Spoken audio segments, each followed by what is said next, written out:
Greetings everyone, I'm Mar, and once again this is my opinion. For those of you who've been watching my channel and the previous one for any length of time, you'll know I'm a wrestling fan. It's something I've brought up multiple times in the past, and my content over the years has reflected that. I've done my reviews of various pay-per-views as they've happened. I've gone back and reviewed past ones, and of course I got the two shows that I've been doing, like my This is WCW one, which was me looking back at Nitro and the pay-per-views and giving my thoughts. That one's been on a couple-year hiatus, but I am in the point of getting it back. And of course my Streakathon, where I go through the Undertaker's WrestleMania streak one by one, which I plan on starting that back up again. I don't know exactly what pattern it'll be, but just stay tuned for it. Now, for this one, I decided, since it's reaching the 20th anniversary of my fandom, why not actually talk about the first episode of a wrestling show I watched all the way through that actually hooked me? And that, of course, is the June 13th, 2002 episode of WWE Smackdown. Now, before I get too far into it, just a reminder, if you want to support the channel, the Patreon and PayPal links are down below. If you want to continuously support the channel, go to the Patreon link. You'll gain access to videos early, and you will also be able to suggest topics for future videos, like if you want to see me do more random SmackDown reviews. If you just want to do a one-off support or a one-off request, go to PayPal link. Either way, your support is appreciated. June 13th, 2002. Now, before this night, I had watched some bits of wrestling off and on. I mean, as someone who was born in the late 80s and raised in the 90s, started to come of age as a kid during the Monday Night War between WCW and WWE, it'd be kind of hard for me not to at least have a side cultural knowledge of wrestling. I mean, because this was the era of the Ultimate Warrior, the Macho Man, Randy Savage, snapping to the Slim Jim, oh yeah. And of course, Hulk Hogan, brother. I mean, there are other ones, but those are the three that usually come to mind. Of course, there's others like Shiki Baby. But if anyone growing up in the 90s had any idea of wrestling, it'd usually be 2 to 3 names. Of course, 2 of them would be Macho Man Randy Savage and Hulk Hogan. Now, I didn't watch, obviously, until around this time. Late 90s, early 2000s, I'd play some of the video games with my friend Joey. Like, one that comes to mind, of course, is No Mercy. One of the best video games involving professional wrestling ever made, and it's still held in high regard today. Made for the N64. I played that one. I played WrestleMania. Didn't really play the WCW one until a couple years later, but that one was fun too. You know, and watch some events, because I would ask my friend Joey about stuff that happened in wrestling before this, and he'd tell me some of the stuff involving the storyline. I'd get some of the VHSs and start watching it, and I'm looking over there to see if they're visible, but they're not there. Like a couple years after this, one time when we were watching my uncle's house in Orange County, he lived just over the mountains from us at the time. We went to the nearby Big Lots, and I got a couple WWE VHSs involving the Austin McMahon feud, so that was good to catch up on that. If they had the network back then, that would have been a better thing, because then I could go and watch all the pay-per-views. And you can kind of guess, I would watch some of the stuff, like the weeks before this event, I did watch a couple random bits of moments from SmackDown, but I didn't actually watch a whole show. I'd like to be flipping the channels, find it, and see what's going on. Mainly because Joey, with how he was talking up wrestling, he was getting me to want to try watching it. And of course, I didn't know the whole thing about, oh, why are you watching wrestling? That's fake. I didn't know the finer intricacies of kayfabe and all that, so I guess you could say I wasn't a smart fan yet. I knew the whole secret thing, but I didn't know the gist. Now, one episode of SmackDown I remember watching a moment from, I don't remember the date, but it was the build-up to Triple H and Jericho's Hell in a Cell match, where they're doing the little taunt about, at least I didn't have to marry the boss's daughter to get ahead. My first little insight into that little gag. But it was this night that I decided, like, you know what, I'll watch it. So I tune in to UPN. Oh yeah, the UPN network, where SmackDown was on. And watched it, and with this opening segment, it hooked me in. And while I've had a couple little minor lapses in my fandom in the 20 years since, I've more or less been a wrestling fan since then. Now, it's had highs and lows. I mean, there's a couple of times where I stopped watching for a bit, And post 2015, I kind of lost interest in watching week to week with Raw. I mean, I still keep up with the product and watch individual stuff, but my fandom there is kind of waned. If I watch anything week to week, it's AEW, and even then, there's some times where I'm like, yeah, alright. Like, I haven't watched last week's yet as I'm recording this, so it'll probably be something I do tomorrow or Wednesday before the next episode. But I do try to at least keep up on what's going on in there, and if something big happens, I'll go and look. Just how I am with it. Now, with this episode of SmackDown, going back to watch it, there was a lot of nostalgia going there. Like, oh, yeah, I remember this episode. I remember this time. And part of it is just how much the fans were into the show. Not to say the fans aren't into it now, but this is more like as a whole. Not like certain areas of the crowd.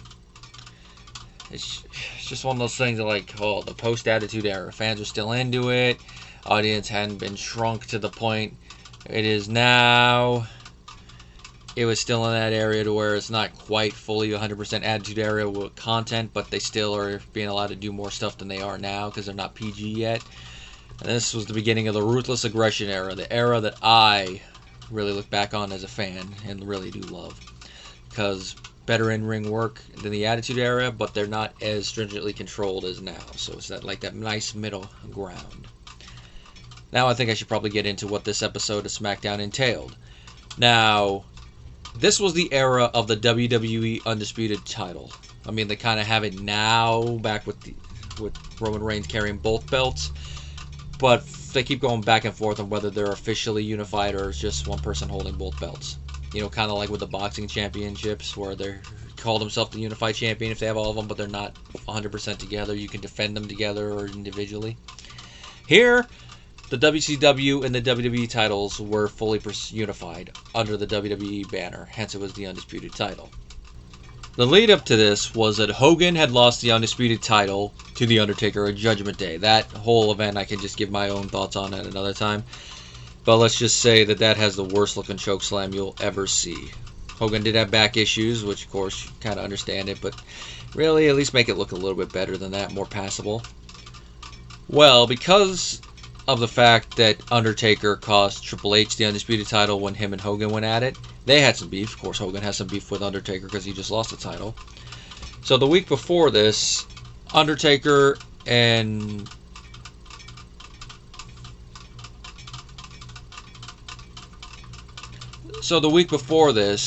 Triple H and Hogan had a match to determine who would go and face The Undertaker at King of the Ring, and Triple H won.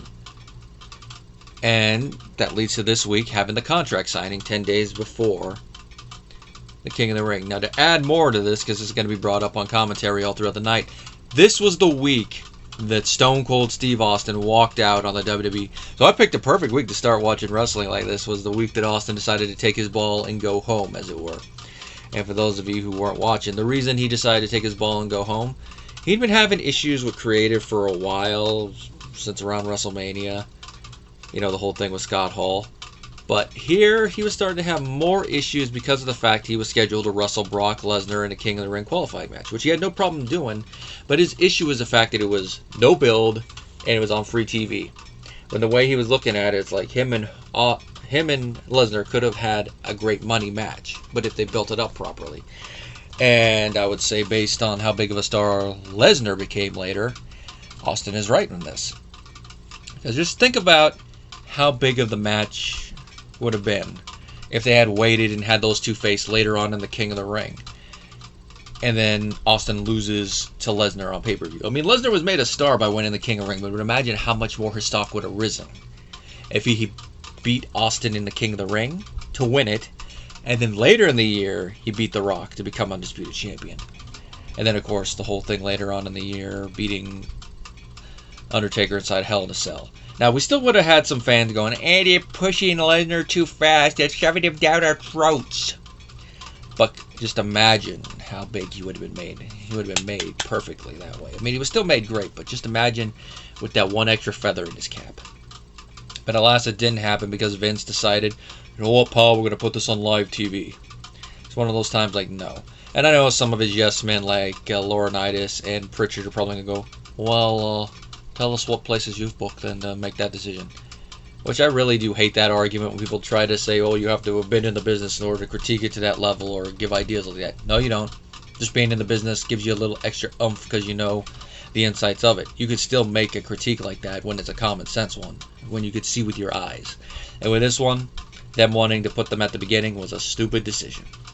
And of course, it costs Austin money, costs the company some potential money, and it leads to the two most dangerous words in the English language: what if?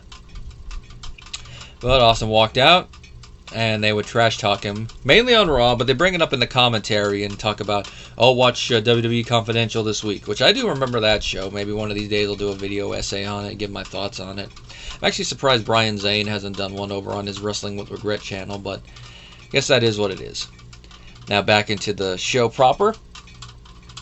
To add to that, that week on Raw, because of Austin walking out and them having to rebook all the plans, they decide they're going to book something quickly, and that is to get rid of the co-owner of WWE storyline, which since early December, late November of the previous year, so 2001, there had been two owners in the WWE.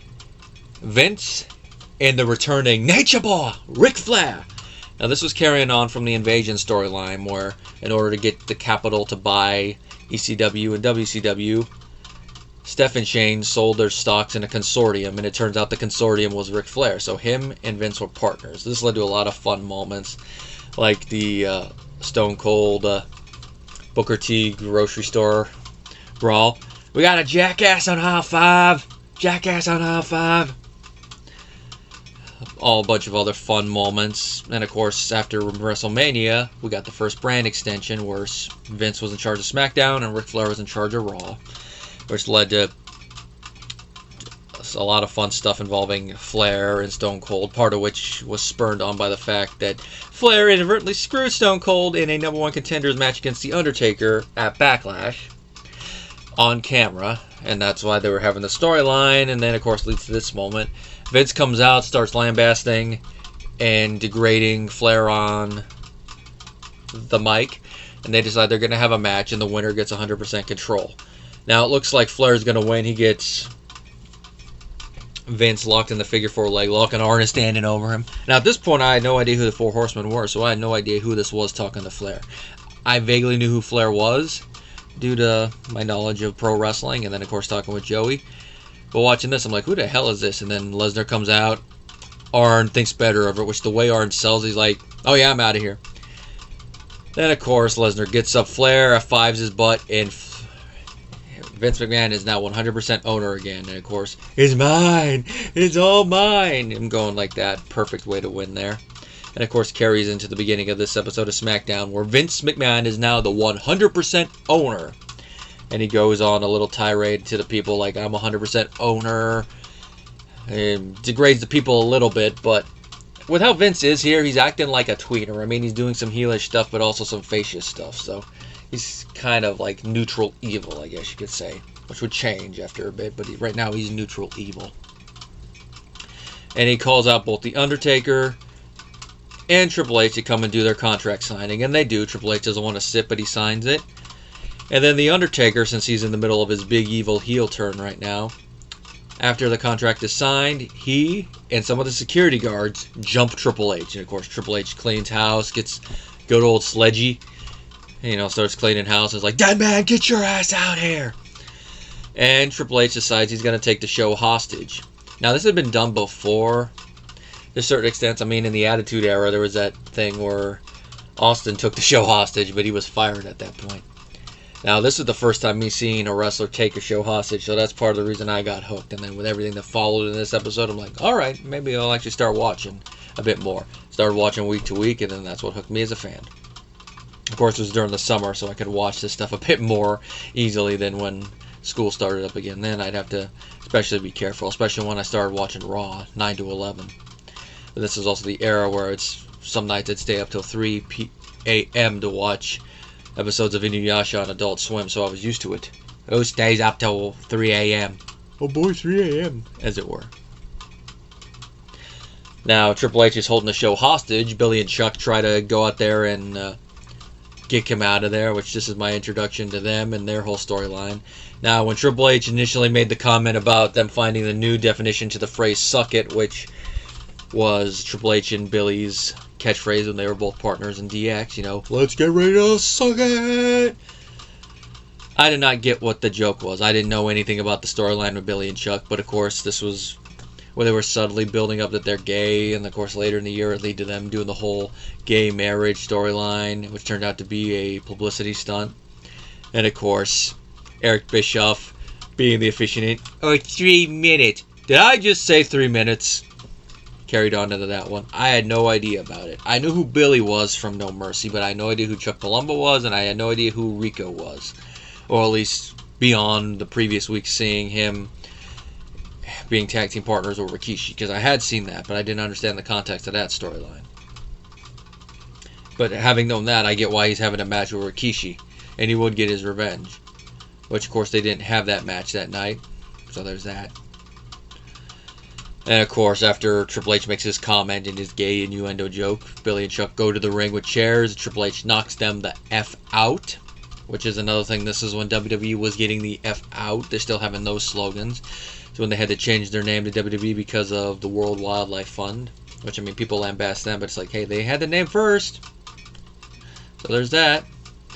Now, Triple H, after that, decides, you know what? If you're not going to bring him out here, I'll make sure there's no more SmackDown.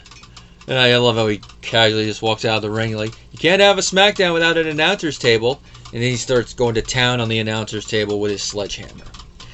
He hits it so hard he breaks one hammer, then he pulls out another one. Which this goes into the thing of like, why do they have sledgehammers underneath the wrestling ring? I mean, having one, okay, but when they pull out a second one, it's like, really? Multiple sledgehammers? I guess you could make the argument that Triple H decided to have him put down there, but it's one of those weird things where you got to suspend some disbelief for it, and it is fun to see him go into town with it. Then he beats up the monitors, which cost about $3,000 that they mentioned on commentary. And then when he gets back into the ring, he's like, Vince, this is starting to cost you a lot of money. Looks off to his right, sees the cameraman, and it's about to get more expensive. He goes over there, kicks the camera guy, takes the camera from him, sets him up on a chair, and he's like, what do these cost, Vince? About 50 grand? About that, don't they? And he tells Vince, either you send Undertaker out here right now or you're about to lose 50 G's. Triple H goes to raise it, and that's when Vince comes out. Got to hit Vince where he's going to hurt the most, in his wallet. And, of course, Vince says, okay, you're going to go and have a match with Undertaker tonight. Not because I'm succumbing to public pressure, not that you're blackmailing me, because I always do what the public wants. Like I said, neutral evil. But then he adds a little caveat, but it's not going to be the way you think. You are going to face The Undertaker and Kurt Angle teaming up with Hulk Hogan. And of course Triple H says that's fine, but then he says, I got one word for The Undertaker. See you in hell, dead man! And then he breaks the camera. Now we don't see it upon the initial one, but later when they do a replay, they show the Triple H vision, so it's nice to see the different colors the screen is turned in as Triple H beats up the camera. And of course later on, when Vince is on the phone with, I guess, an insurance agent or someone in the back, he actually finds out that that camera did cost 50 grand. And he's like, ugh. Of course nowadays that probably costs 2 to 3 times that much. At least 150, I would guess, because they're the HD cameras. He'd be like... And, of course, being that this is still around the time of the King of the Ring, we had a couple of King of the Ring qualifying matches. I didn't do notes of them, so I'm trying to remember it off the top of my head. I know Test was involved with one against the Hurricane, and he ended up winning. This was, of course, when the Hurricane was having his storyline with Nydia and her new boy toy, Jamie Noble, which led to their Cruiserweight title match at the pay-per-view, which led, of course, to Jamie Noble becoming Cruiserweight champion, which he would hold that title until Survivor Series. Of course, after their match, Jamie Noble comes out and he's like, I ain't been looking for Jamie Noble, boy, anytime. Starts slapping the crap out of him. And then they steal the Hurricane's mask, which, of course, he would steal back the following week. It led to a funny little interesting moment there, which I won't talk about now, but those of you who were watching at the time probably know what Nydia did with that mask. She kept it nice and warm for the Hurricane. And she even said that it's in a nice warm place. And of course, Test, he ended up being one of the ones at the end of the tournament. So we got to go into the tournament on pay-per-view. And this was also the same night that the seeds for the group The Un-Americans was sowed. The Un-Americans, of course, was William Regal, Lance Storm, Chris Jericho, and Christian. Now, Test was in there for a little bit, and William Regal would come in later, but they were the group of Canadian and British wrestlers that were mad at the system, hated how they felt they were getting screwed by the man, usually the referees, so they decided, you know what, we're going after you. It started in a tag team match involving Jericho, Lance Storm,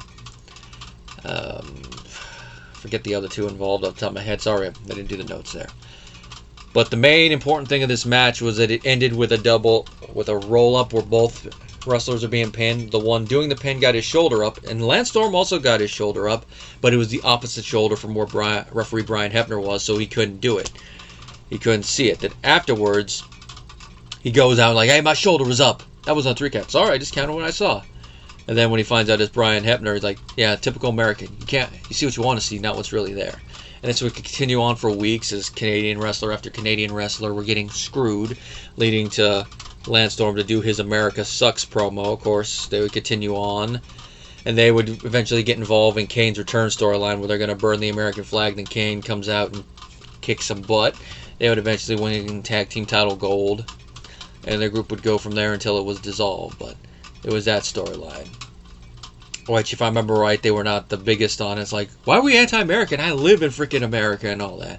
It's like, yeah, but you're also Canadian by birth, so you got to go with that whole thing. At least, from my understanding, that was the reason they were going with it. It's one of those ones you take it or leave it, but I remember enjoying it at the time. It was also my first little modern introduction to the foreign heel concept, even though, like I said, technically it was in America, so it was like foreign heel. And it's not a monster heel like in years past, so it's not quite the same thing. Yeah. Another King of the Ring qualifying match was, of course, Hardcore Holly versus Tajiri. This is after Tajiri and Tori Wilson split, which my introduction to that, even though they mentioned it on commentary, was when I actually got the Backlash VHS and went back and saw them together. Tori actually looked good wearing a kimono, but we all know she looks better with what's on underneath it. Goes out there as a pretty decent match with Hardcore Holly. At one point, Tajiri's feigning like he's knocked out. I do love the way he sells it like he's dead weight, and Hardcore like, really? You knocked out? At one point, Hardcore gets put in the Tarantula, which is Tajiri's modified Boston Crab where he had against the ropes, which, as they mentioned on commentary, technically not a legal hold, but he has until the count of 5 to break it since he's on the ropes. Now, Hardcore gets out of it. He forces himself out of it and then hits Tajiri with the Alabama Slam and wins. So Hardcore going next into the King of the Ring tournament. Hulk Hogan cuts a backstage promo about everything that's gone on, about how Triple H is going to win the undisputed title at the King of the Ring, and talking about Kurt Angle, because the previous week he did attack him from behind during their match to determine the number 1 contender. And mentioned how they're both bald because Angle got his head shaved by Edge during their hair match at the Royal Rumble, at Judgment Day. Which the fun thing about that is that from what Angle mentions on his podcast, Edge did not know that Angle was the one getting his head shaved. Vince ribbed him until right before they went out for the match, the Edge was the one losing, and then he told them, like, by the way, you're one. So they had to quickly change the ending of the match on the fly, and then go out there and wrestle. Of course, Angle, he was in his bald denial stage where he had the wig on and then the wrestling headgear. And of course, Hogan's still saying he's bald, and he's going to rip that wig off his head. But as he said, what you gonna do when Hulk Hogan, all my Hulkamaniacs, rip that ugly tube off of you? What you gonna do? And of course, Angle brings that up when he goes and talks with Vince later in the back when Vince is on the call about the cost of the camera. And he's going to say, he's going to rip my freshly grown hair out of my head. Is this if I wear a wig? And Angle was very paranoid about it. Like, you do think this is my real hair, don't you, Vince? Like, touch it. And of course, Undertaker comes in and they have a talk about the tag team title match, about why'd you do it, and we're going to kick some butt. And of course, there's a tag team title match in the females division. It's Ivory and Jackie, who would eventually become Jackie Moore, if I remember right, wrestling against Linda Miles and Trish Stratus. It was a decent enough tag team match. Not really much to go into with how the women's division was treated at this time, but it was decent for a TV one. And of course, Reverend Devon makes an appearance on this episode of SmackDown. My introduction to that character, which a lot of people look back on and like, yeah. Whereas rewatching it here, I can kind of see why, because it is a little cringe. But I say it's enjoyable cringe, but it also depends on what you label enjoyable, because this episode was the one with his infamous masturbation promo. Now, I'm going to be honest, I had never heard that word until now, so I didn't even know what it meant. I had to ask Abuela what it meant, and then I'm like, oh. And he's going on in there, tonight's sermon is about masturbation. I used to partake in that, but no more. Telling everybody that it's a sin, everybody that does it's going to hell, and they'll leave it alone. And then that's when Ron Simmons comes out. And you can tell from the way that they deliver this, they're like, I can't believe we have to do this dialogue. Just the look on Ron Simmons' face, the way that Reverend Devon is afterwards, like, you don't masturbate no more. Well, guess what, boy? I do. And by the way, Reverend, I'm about to get very sinful on your ass. Hits him in the face with the mic, does his little pump handle slam, gets a quick 3 count. So it's a glorified squash match for TV. Nothing really to run home about when it comes to in-ring work, but it serves its purpose. Then Deacon Batista makes a run in. So my introduction to Batista yet, and it's not very memorable, because if it wasn't for the fact that, oh yeah, he used to be the deacon for Devon's Reverend. It's one of those things like, oh, that was him? I remember later on when they split how Reverend Devon had the match with Batista, but that was also when Batista was still down the card and not treated like the monster he would become when he became the muscle for Evolution, and of course eventually went on his own and became the Animal. That whole thing. But at the beginning of his WWE on TV career, he started as a Leviathan, now he's here. You watch him here and you're like, I don't see how he'd become the person that he was later, but he does. And it's one of those things that it is what it is. Started bad, but he eventually found his footing. Now, before we get to the final match, The Undertaker and Angle ambush Hogan and beat the crap out of him. So it becomes a handicap match. Undertaker gets out there normal. As Angle's coming down, he gets ambushed by Triple H. And then him and Undertaker brawl for a bit. And there's a couple of moments where it becomes 2-on-1, where Undertaker and Angle are taking advantage of the fact they have the numbers game. But eventually, Triple H takes Undertaker to the outside.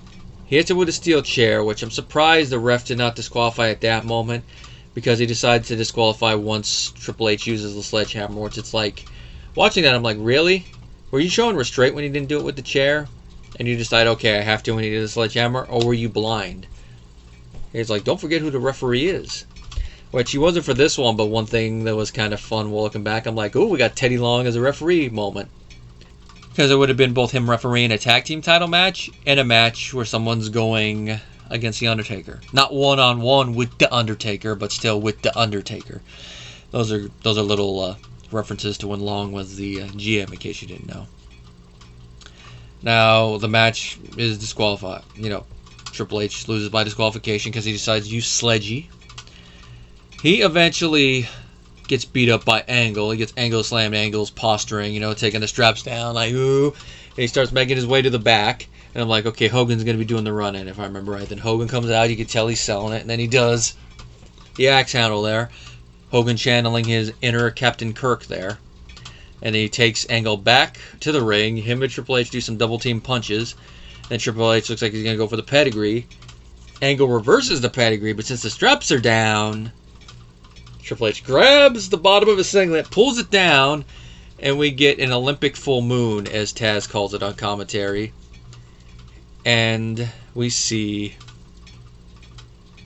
that Angle is wearing a thong. And of course, as he's trying to pull it up, that's when Hogan gives him a couple punches and then rips the wig off. And this is the moment that in replays to build up their match at King of the Ring, they'd have it, Hogan's got the wig off, Angle's bald, Angle's bald, Angle's bald. Hogan made good on his promise, the wig has been removed. But of course, during the bald one, that's when Angle turns around and he actually gets pedigreed. Whereas in the replay, they always slow down Angle's reaction and have it look like he's going, cover that, Angle's bald, Angle's bald. And then edit a little bit of the thing that Hogan does during the pedigree where he puts the wig on him and he does, the wig has been removed. And then of course, after doing some posturing, Hogan does a leg drop. And the episode of SmackDown ends with Triple H and Hogan standing and doing posturing and, posing. Because remember what they used to say, Hogan must pose, pal. So here he is posing out there again. And we got some more build-up for both the main event and for the recently made match of Hogan versus Kurt Angle. And of course, that will continue a little bit into the next week when Angle goes on SmackDown and admits that he's bald. Kind of hard to argue when we saw you were bald and that he's been wearing a wig and going into all the stuff he tried. But all in all, that was a perfect way to end this episode of SmackDown. And while this last part of it I didn't originally see until I went back and watched the tape because I was recording it and I fell asleep, so I had to go back and watch it on the tape. But I did, and I enjoyed it. Watching it is like... And of course, some of the stuff that happened on this episode of SmackDown is going to have repercussions the following week. But at least they did keep with some continuity there. Nowadays, there is some in WWE, but not as much as there was at one point. But I think I take that to Vince getting older and really relying more on these soap opera writers instead of having just a couple. And of course, like what Cornette said, like if they have nothing but someone, well, we'll just fire the writers. And all in all, if you watch this episode, you can definitely see why it made me a fan at the time. Now, it's not the one that fully made me a fan. It got my attention, and then as I continued to watch, that's what really made me a fan. But if you gotta go back to a central nexus point, it would be this episode of SmackDown. There's not really much else to say about this episode of SmackDown. However, it will be brought up when I eventually do get around to reviewing the pay-per-views from this year, because this will be a nice little project to do this year, off and on, review the pay-per-views from the year that I started as a fan. I know definitely around Survivor Series time I am going to get around to reviewing Survivor Series 02, because it will be the 20th anniversary of the Elimination Chamber. And that would be a fun pay-per-view to talk about. Maybe each month as we go along, I'll review the different pay-per-views from there. Be a little fun little side project to do for here. So just keep your eyes posted for that, and until next time, guys.